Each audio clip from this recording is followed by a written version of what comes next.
शेर दिल, जासूसी, फरार, हिम्मत, सरफरोशी, वतन की खातिर जान की बाजी लगाने वाले एक गुमनाम मुजाहिद की सनसनीखेज दास्तान। दुश्मन के दिल में बैठकर अपने वतन का दिफा करने वाला शेर दिल।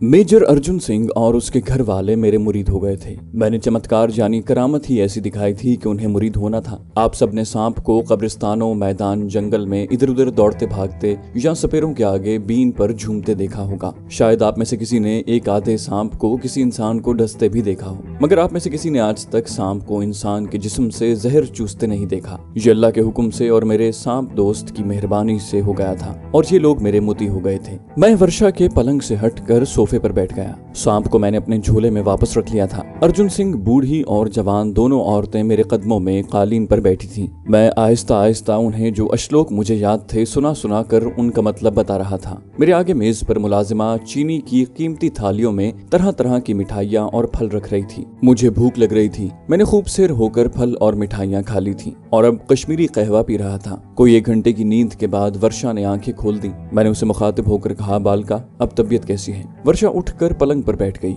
मेजर और दोनों औरतें भी पलंग पर उसके पास जा बैठी। कोई उसके बाल ठीक करने लगी, कोई उसकी बलाएं ले रही थी। अर्जुन सिंह अपनी बीवी के हाथ अपने हाथों में लिए दबा रहा था और कह रहा था, वर्षा डार्लिंग, गुरुजी की कृपा से तुम बिल्कुल ठीक हो गई हो। सांप ने तेरे बदन का सारा जहर चूस लिया है। इस दौरान वर्षा का वो कंबल जिस पर सांप ने जहर चूस कर उगला था तब्दील कर दिया गया था। वर्षा ने सहम कर पूछा, क्या सांप ने मेरे जिस्म का जहर निकाला था? मैंने कहा, वर्षा, घबराने की जरूरत नहीं। सांप ने शिव महाराज के हुक्म पर तुम्हारे जिस्म में से सांप का जहर चूस कर फेंक दिया है। अब तू पूरी तंदुरुस्त हो गई है। तेरे शरीर में एक रत्ती भर भी सांप का जहर नहीं रहा। मैंने अर्जुन सिंह से कहा, अर्जुन सिंह जी महाराज। वो बड़े अदब से हाथ जोड़कर बोला, वर्षा बीबी को यखनी पिलाओ। मेजर अर्जुन ने दरवाजे में खड़ी मुलाजिमा को इशारा किया। मुलाजिमा ट्रॉली लेकर अंदर आ गई। ट्रॉली पर यखनी का प्याला रखा हुआ था। मेजर अर्जुन सिंह खुद अपनी बीवी वर्षा को यखनी पिलाने लगा। वो यखनी ना भी पिलाता तो उसकी बीवी को कुछ न होना था, मगर अदाकारी के साथ ये मीनाकारी बड़ी जरूरी थी। मैं उसके फौरन बाद उठ खड़ा हुआ। मैंने त्रिशूल वाला हाथ बुलंद करके कहा, अब हम जाते हैं। जिस काम के लिए भगवान शिव ने हमें यहाँ भेजा था वो पूरा हो गया है। मेजर अर्जुन सिंह और दोनों औरतें मेरे जाने का सुनकर जैसे परेशान हो गईं। महाराज, अभी कुछ देर रुक जाएं,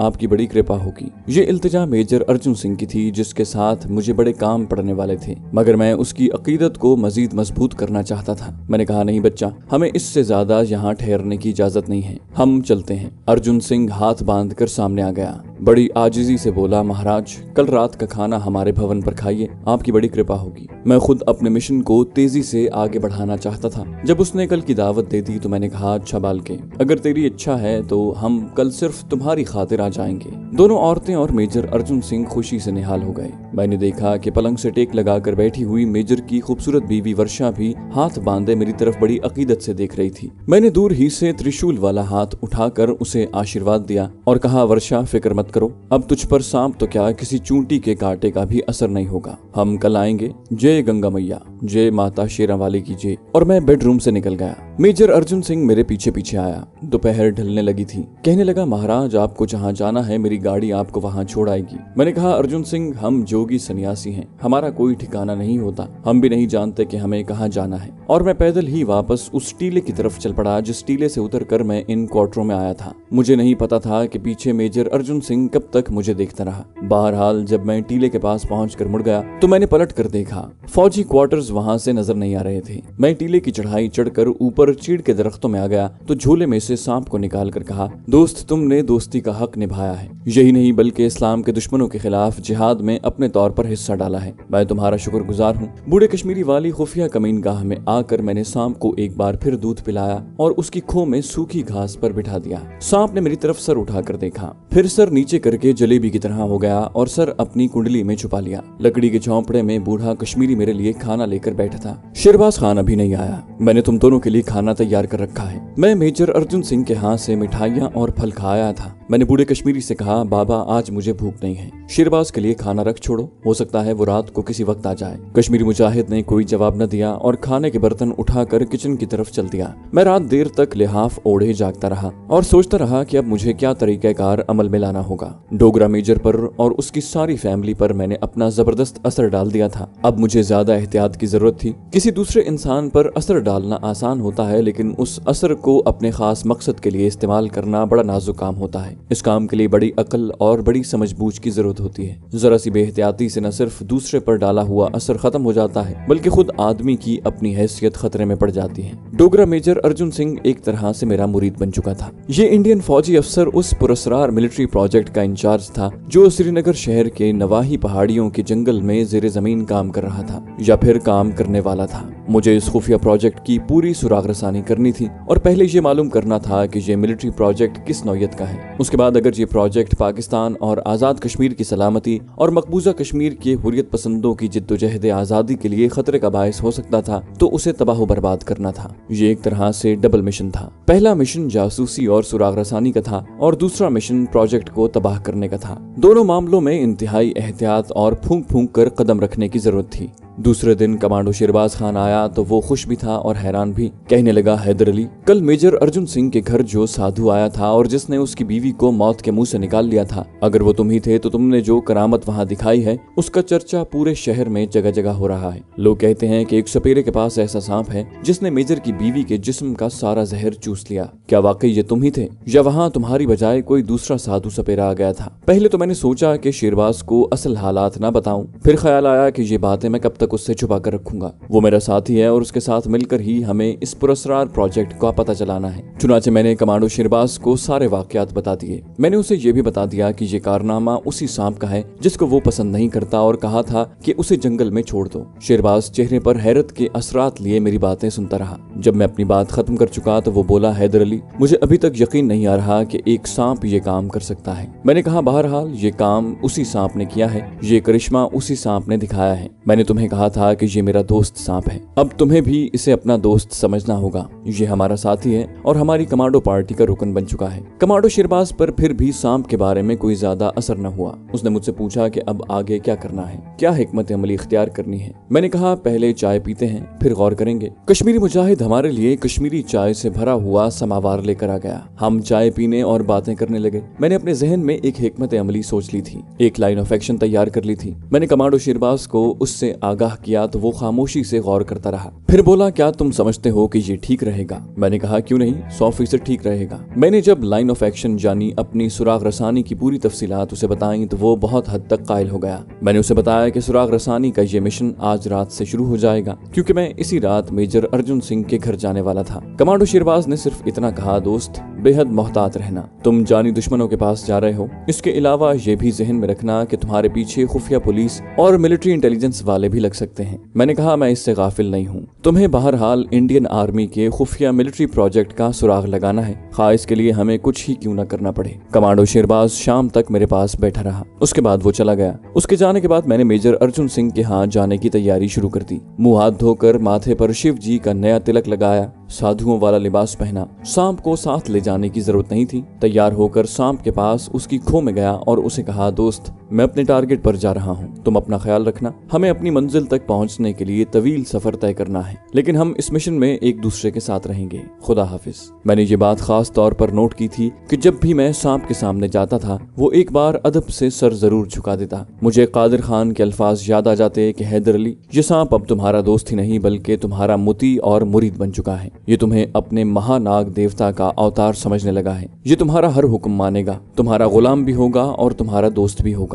उस वक्त जब मैं सांप को खुदा हाफिज कहकर जाने लगा तो सांप ने सर झुकाकर मुझे अलविदा कहा। मैं पहाड़ी रास्तों से होता हुआ मेजर अर्जुन सिंह के क्वार्टरों में पहुंचा तो रात हो चुकी थी। मेजर अर्जुन सिंह का अर्दली क्वार्टर के बाहर मेरा इंतजार कर रहा था। क्वार्टर के बरामदे के बाहर बल्ब रोशन था। जैसे ही अर्दली ने मुझे देखा, हाथ जोड़कर मुझे प्रणाम किया और बोला, महाराज पधारिए, मेजर साहब आपका इंतजार कर रहे हैं। इतने में डोगरा मेजर अर्जुन सिंह भी तेज तेज फौजी कदम उठाता बाहर आ गया। आगे बढ़कर मेरे पांव छुए और हाथ बांधकर बोला, महाराज चूंटी के घर नारायण आ गए हैं, पधारिए महाराज आइए। वो मुझे बड़े एहतराम के साथ कमरे में ले गया। मैंने देखा कि कमरे में 6-7 दूसरी औरतें भी बैठी हुई थीं, खूब बनी सवरी थीं। कमरे में तरह तरह के परफ्यूम्स की खुशबुएं फैली हुई थीं। जाहिर है ये दूसरे फौजी अफसरों की बीवियां या बहनें ही थीं। मेजर की बीवी वर्षा भी नहा धोकर नई साड़ी पहने सोफे पर बैठी हुई थी। मुझे अंदर आता देखकर सब औरतें उठ खड़ी हुईं। सबने हाथ बांध रखे थे। मुझे इन औरतों से कोई काम नहीं था, बल्कि ये औरतें मेरे मिशन में रुकावट का बायस बन सकती थी। मैं सोफे पर न बैठा। वहीं खड़े खड़े मैंने त्रिशूल उठाकर कहा, अर्जुन सिंह, कमरे में से तमाम औरतों को निकाल दो, नहीं तो हम अभी वापस जाते हैं। मेजर घबरा गया, मगर मेरा हुक्म था। औरतें भी परेशान हो गईं। मेजर ने उसी वक्त सब औरतों को दूसरे कमरे में जाने के लिए कहा। मैंने कहा, सिर्फ अपनी पत्नी वर्षा को यहाँ रहने दो, हम उसका इलाज करने आए हैं, यहाँ कोई चमत्कार दिखाने नहीं आए। जब कमरे से तमाम औरतें चली गईं और सिर्फ मेजर अर्जुन सिंह और उसकी पत्नी वर्षा ही वहाँ रह गए तो मैं सोफे पर बैठ गया। मेरे बैठने के बाद मेजर और उसकी पत्नी भी सोफे पर मेरे सामने बैठ गए। मैंने त्रिशूल एक तरफ रख दिया और झोले में से एक पुरानी नोटबुक निकालकर उसे खोला। ये पुरानी नोटबुक कमांडो शेरबाज ने मुझे कहीं से लाकर दी थी। उस पर मैंने अपने हाथ से हिंदी में कहीं कहीं ओम और हिंदी के अश्लोक और तुलसीदास के दोहे लिखे थे। एक कागज पर मैंने हिंदी में जय शिव लिखा था। मैंने वो कागज निकाल कर सामने मेज पर रख दिया और उसे गौर से देखने लगा। कोई 1 मिनट तक मैं कागज को गौर से देखता रहा। किसी किसी वक्त बीच में सर को नफी में हिलाता रहा। ये सब अदाकारी थी और मेरे मिशन के लिए इंतहाई जरूरी था। फिर मैंने कॉपी बंद कर दी और मेजर की पत्नी की तरफ देखकर बोला, वर्षा रानी, अब तुम कैसी हो? वर्षा बड़ी अकीदत के साथ बोली, महाराज आपकी कृपा से बिल्कुल ठीक हूँ, जरा सी कमजोरी बाकी है। मैंने कहा, भगवान ने चाहा तो कल तक वो भी जाती रहेगी। मैंने गहरा सांस भरा और सोफे से टेक लगा दी। वर्षा की तरफ गहरी नजरों से देखा, फिर मेजर की तरफ देखा और कहा, अर्जुन सिंह, तुम बड़े खुशकिस्मत हो, बड़े भागवान हो। तुम्हारी बीवी को जिस अग्नि सांप ने काटा था उसका कांटा आज तक जिंदा नहीं बचा। अगर तुम एक दिन और वर्षा रानी को अस्पताल में रखते तो उसके सारे बदन में आग लग जाती। अग्नि सांप जिसको काटता है वो पहले बेहोश हो जाता है। जहर जिस्म में अंदर ही अंदर काम करता रहता है। एक दिन गुजर जाने के बाद आदमी के खून के जर्रे जलने शुरू हो जाते हैं और फिर एकदम जिस्म में आग भड़क उठती है। वर्षा के चेहरे पर खौफ के आसार थे। मेजर बोला, महाराज अस्पताल के एक डॉक्टर ने मुझे पहले रोज ही बता दिया था कि आपकी पत्नी के जिंदा बचने की कोई उम्मीद नहीं है, जहर इसके दिमाग तक पहुंच चुका है। मैंने कहा, उसने तुम्हें ठीक कहा था। हम ऐन वक्त पर आ गए, इसलिए कि हमें देवताओं की तरफ से ऑर्डर मिला था। नौकरानी फल फ्रूट रख कर चली गई। वर्षा मुझे सेब छील छील कर देने लगी। ये औरत वाकई बड़ी खुश शक्ल थी। अब मैंने वो बात शुरू की जो मेरी हिकमत अमली और लाइन ऑफ एक्शन का पहला कदम था। मैंने कहा, मेजर अर्जुन सिंह, इस वक्त तुम्हारी पत्नी भी यहाँ मौजूद है। मैं इसके सामने तुम्हें एक बहुत बड़े खतरे से आगाह करना चाहता हूँ। ये सुनकर वर्षा रानी और मेजर के चेहरे लटक गए। महाराज, क्या कोई गलती हो गई हमसे? मैंने मेजर से कहा, अरे नहीं बाल के, ऐसी बात नहीं है, गलती तुम्हारी पत्नी से हुई है। दोनों हैरानी से मेरी तरफ देखने लगे। मैंने वर्षा से कहा, वर्षा रानी, जिस रात तुम्हें अग्नि सांप ने काटा था उसकी शाम को तुम जब अपने मकान के बागीचे में टहल रही थी तो तुम्हारा पांव घास पर उस जगह पड़ गया था जिसके नीचे अग्नि सांप के 2 छोटे छोटे बच्चे सोए हुए थे। तुम्हारे पांव के नीचे आकर अग्नि सांप का एक बच्चा मर गया था। बस अग्नि सांप ने अपने उस बच्चे का इंतकाम लेने के लिए रात को तुम्हें आकर डस लिया। मेजर अर्जुन कहने लगा, महाराज, अग्नि सांप ने मेरी पत्नी से अपने मरे हुए बच्चे का बदला ले लिया। अब किस बात का खतरा है महाराज? मैंने फौरन कहा, मगर तुम्हारी पत्नी जिंदा है, वो मरी नहीं है। मैंने इसे बचा लिया है। अग्नि सांप इसे मारना चाहता है, वो फिर तुम्हारी पत्नी पर हमला करेगा। मेरा इतना कहना था कि वर्षा रोने लगी। मेजर का भी रंग उड़ गया। उसने मेरे घुटने पकड़ लिए और आजिजी से बोला, महाराज, मेरी पत्नी को बचा लीजिए, वर्षा को अग्नि सांप से बचा लीजिए। मैं जन्म जन्म आपका दास रहूंगा।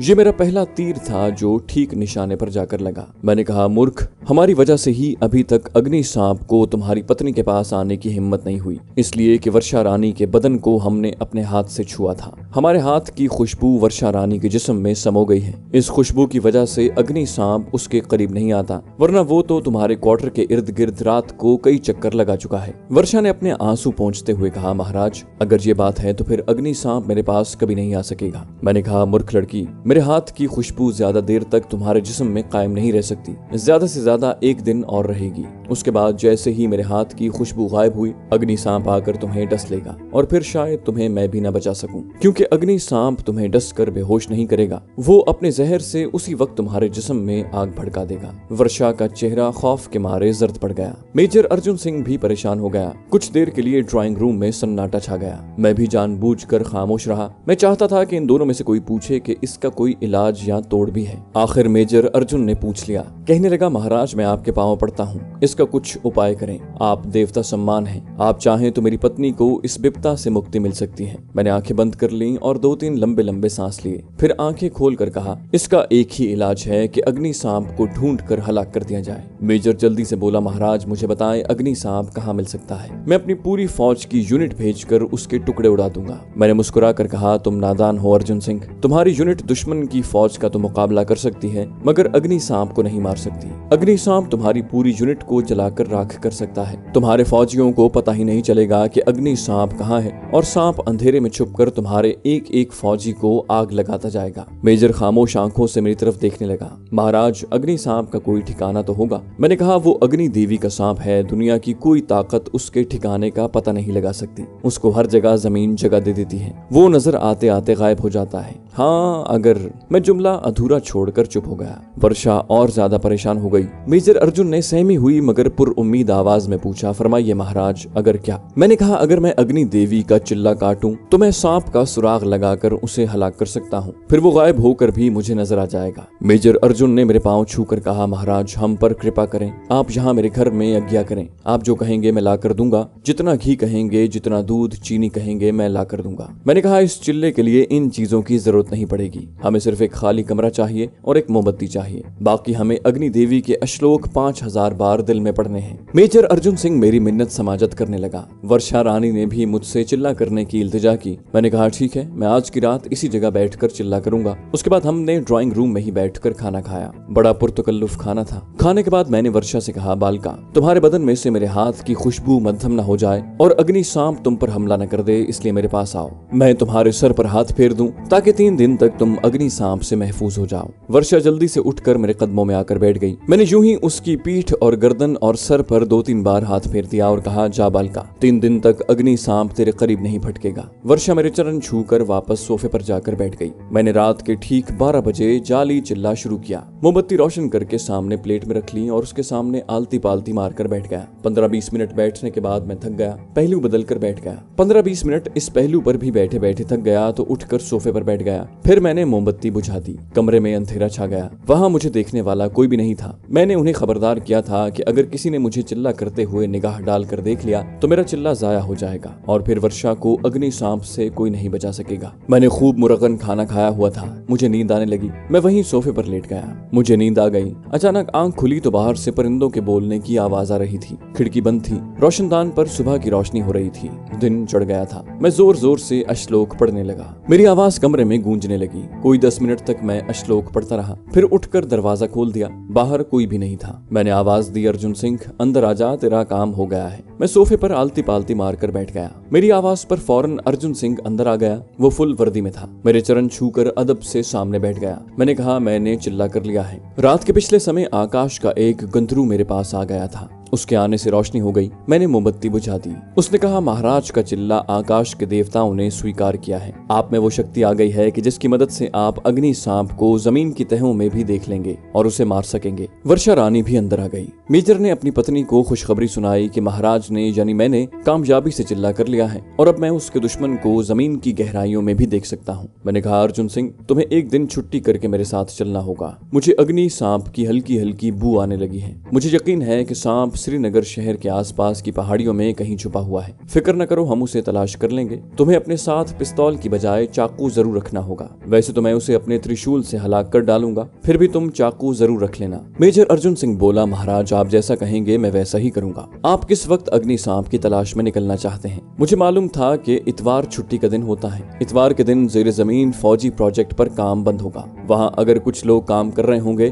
तो वो भी इतवार की छुट्टी पर होंगे और मेजर अर्जुन सिंह आसानी से मुझे वहां ले जा सकेगा क्योंकि मेरा टारगेट वही था। मैंने कहा, चिल्ले के हिसाब से शुभ घड़ी का लगन इतवार को बैठता है। हम इतवार के दिन यहाँ से निकलेंगे। मेजर अर्जुन सिंह बोला, महाराज इतवार कौन सा दूर है, परसों इतवार है, बीच में एक ही दिन बाकी है। आपसे मेरी दरखास्त है कि आप इतवार के दिन तक हमारे यहाँ ही रहें। मैंने कहा, हम जोगी सन्यासी लोग हैं बाबा, हम इतने दिन किसी के यहाँ नहीं ठहरते। हम आज चले जाएंगे, इतवार की सुबह को आ जाएंगे। तुम स्पेशल जीप तैयार रखना। हमें श्रीनगर के आसपास की सारी पहाड़ियां और जंगल देखने होंगे। अग्नि सांप वहीं छुपा हुआ है। मेजर अर्जुन सिंह ने कहा, जो हुक्म महाराज। उसके बाद मैं वहां से अपनी कमीनगाह में वापस आ गया। कमांडो शिरबाज खान बेचैनी से मेरी राह देख रहा था। खैरियत तो थी? तुम सारी रात गायब रहे, मैं तो परेशान हो गया था। मैंने उसे सारी रोएदाद सुना दी और कहा, इंडियन मिलिट्री के खुफिया प्रोजेक्ट की सुराग रसानी की राह हमवार हो गई है। इतवार को मैं अपने असली मिशन पर रवाना होऊंगा और कैसी दिलचस्प बात है कि दुश्मन अपना खुफिया प्रोजेक्ट खुद मुझे दिखाएगा। शिरबाज बोला, होशियार रहना,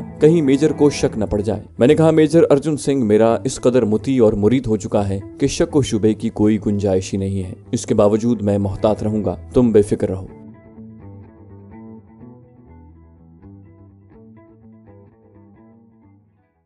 तो दोस्तों, ये थी हमारी आज की एपिसोड। उम्मीद करते हैं आपको हमारी कहानी पसंद आई होगी। जाने से पहले इस वीडियो को लाइक कीजिए और शेयर करना मत भूलिए। कमेंट करके हमें बताइए कि आपको हमारी वीडियो कैसी लगी। और अगर अभी तक आपने इस चैनल को सब्सक्राइब नहीं किया तो इसे सब्सक्राइब कीजिए और बेल आइकन दबाकर ऑल नोटिफिकेशंस ऑन कर लीजिए।